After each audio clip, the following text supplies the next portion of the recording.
Assalamualaikum warahmatullahi wabarakatuh. Ini adalah pertemuan keempat di mata pelajaran administrasi pajak. Ya, di sini kita akan membahas mengenai SPT dan teman-temannya nanti. Oke, yang pertama kita akan membahas tentang KD dulu.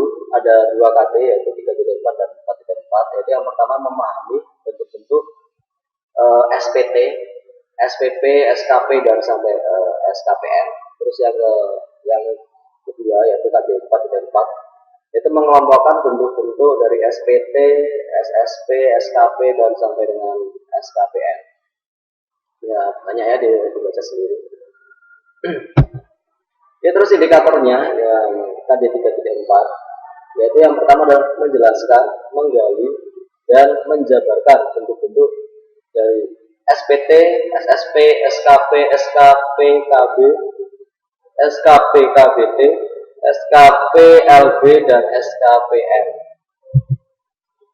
Untuk indikator dari 4.4 itu yang pertama adalah menyiapkan, yang kedua merancang, dan yang ketiga adalah membuat bentuk-bentuk dari SPT, SSP, SKP, SKP, KB, SKP, KBT, SKP, LB, dan SKPN. Oke, kita lanjut ke materinya aja. Oke, kita bahas nantinya satu persatu dari SPT dulu. Di surat pemberitahuan pajak atau orang-orang perpajakan bilangnya SPT.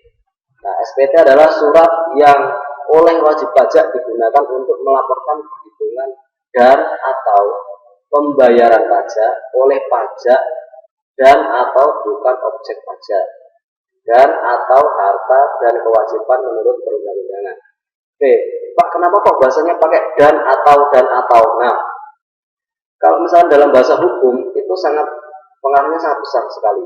Misalkan dan berarti dia bisa misalkan gini ya, ada surat A dan B, maka dua-duanya harus dipenuhi. A dan B harus ada. Kalau misalkan dibilang A dan atau B, berarti bisa A dan B, atau bisa A saja, atau bisa B saja. Ya, jadi bahasa dalam perpajakan memang seperti itu. Jadi kalau kita nggak cermat, kita nanti akan terjerumus dalam bahasa hukum di perpajakan. Ya, jadi surat pemberitahuan pajak itu pada intinya adalah surat yang diberikan pemerintah ke kita agar kita membayar pajaknya. Sebelum itu juga melaporkan pajak kita. Jadi kalau misalnya kita dapat SPT, oke, kita laporkan pajak keuangan kita berapa, nanti kita bayar pajak berapa. Nah, itu menggunakan SPT. Ya, jadi intinya di situ. Ya, fungsi dari surat pemberitahuan pajak ini, yang pertama bagi wajib pajak sebagai sarana untuk melaporkan dan mempertanggungjawabkan pajak terhutang.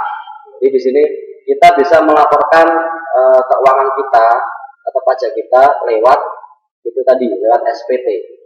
Jadi SPT yang datang ke kita nanti kita serahkan ke pemungut pajaknya atau pemerintah yang berkaitan dengan itu.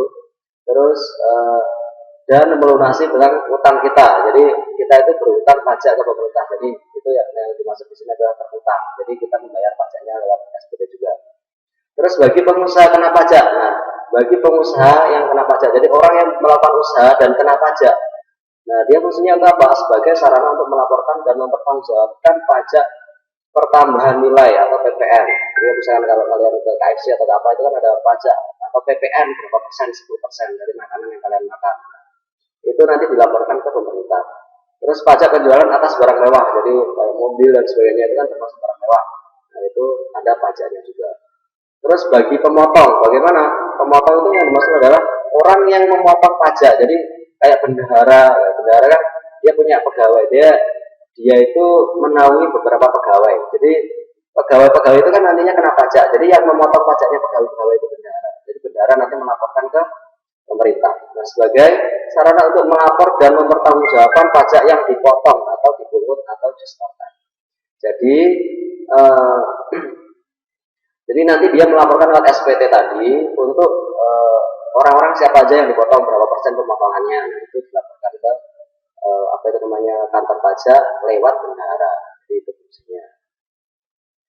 Terus jenis surat pemberitahuan pajak. Ada dua jenis di sini adalah surat pemberitahuan masa dan surat pemberitahuan pajak tahunan. Masa yang dimaksud gimana Pak? Masa bulanan. Jadi Ada pajak itu yang dipungut per bulan, ada pajak yang dipungut per tahun. Ya, kalau misalkan per bulan itu disebut adalah surat pemberitahuan masa. Kalau misalkan surat pemberitahuan pajak tahunan adalah yang dipungut pajaknya itu per tahun. Kalau di perusahaan itu biasanya per tahun. Kalau misalkan di usaha mikro kecil menengah itu biasanya per bulan. Misalkan aja lagi ada SPT itu pajak bumi dan bangunan itu dibayarkan per tahun. Kalau misalkan SPT parkir biasanya dibayar per bulan. Kos-kosan itu ada pajaknya itu per bulan. Perhotelan, hotel itu juga bayarnya setahu saya per bulan.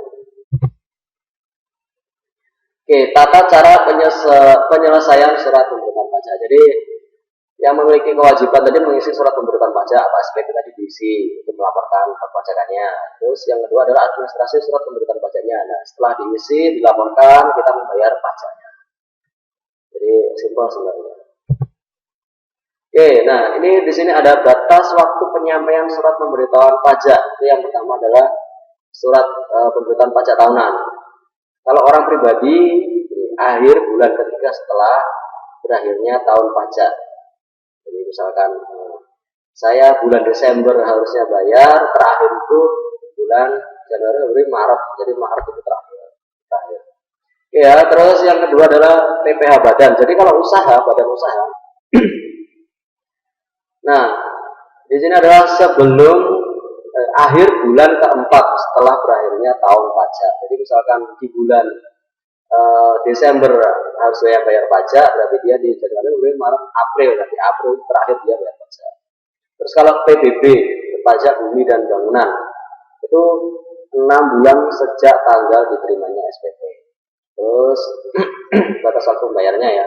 Terus waktu pelaporannya tidak ada.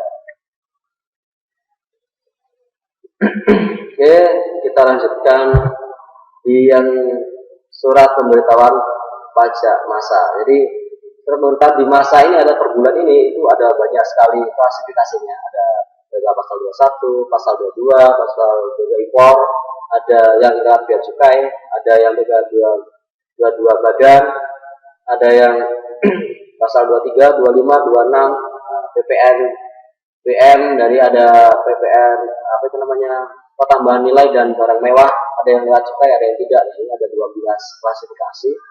Jadi bisa dibaca sendiri di pihak yang menyampaikan SPT. Saya contohkan ada 3 aja ya. Pemotongan PPh pasal 21.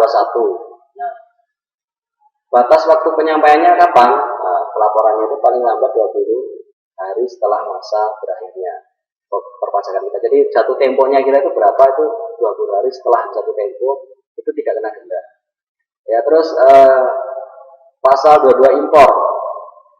Nah, ini ada lihat bea cukai ya, kalau impor ya. Jadi ada 14 hari setelah masa pajak berakhir. Jadi setelah jatuh tempo kita tanggal berapa itu 14 hari kebelakangnya itu jatuh temponya sebelum kena denda. Terus kalau misalkan di pasal 22 di bendaharaan pemerintah, jadi pegawai pemerintahan ini ada 14 hari setelah masa pajak berakhir juga. Jadi sama impor dan di pemerintahan itu sama. Itu yang lainnya dibaca sendiri, itu ada 12. Nggak perlu dijelaskan, nggak apa-apa ini soalnya ini cuma batas waktunya aja. Terus sanksi administrasinya adalah, nah ini setelah tadi dikatakan bahwa kita misalkan aja jatuh tempo kita itu tanggal 20 bulan Januari itu jatuh tempo kita bayar pajak. Kita itu masuk ke mana dulu SPT kita? Apakah PPh pasal 21 tadi kita cek lagi ke pasal 21. Nah, PPh pasal 21 itu kan 20 hari setelah masa pajak berakhir. Oke, kalau jatuh tempo kita tanggal 20 Januari, terus kita bayarnya tanggal 25 Februari, 25 Januari, apakah kita bayar denda senilai? Di sini dikatakan, kita dilihat di yang ketiga nih pajak pribadi tahunan. Jika kita jatuh temponya tadi tanggal 20 Januari, terus kita bayar tanggal 25, kan harusnya kita telat bayar pajaknya. Di sini dendanya kan 100.000. Apakah kita bayar 100.000 sebagai denda? Tidak. Karena apa? Kita ada potongan hari sampai maksimal 20 hari setelah jatuh temponya. Jadi intinya adalah kita lihat dulu batas waktu maksimal kita berapa jam sampai kita melewati batas waktu maksimal kita, walaupun toh kita telat pada tanggal jatuh tempo. Tapi kalau misalnya kita tidak melewati batas waktu maksimal tadi, kita masih tidak terkena denda. Ya. Jadi sanksi administrasi tadi itu akan berlaku jika kita melewati batas waktu yang sudah ditentukan tadi.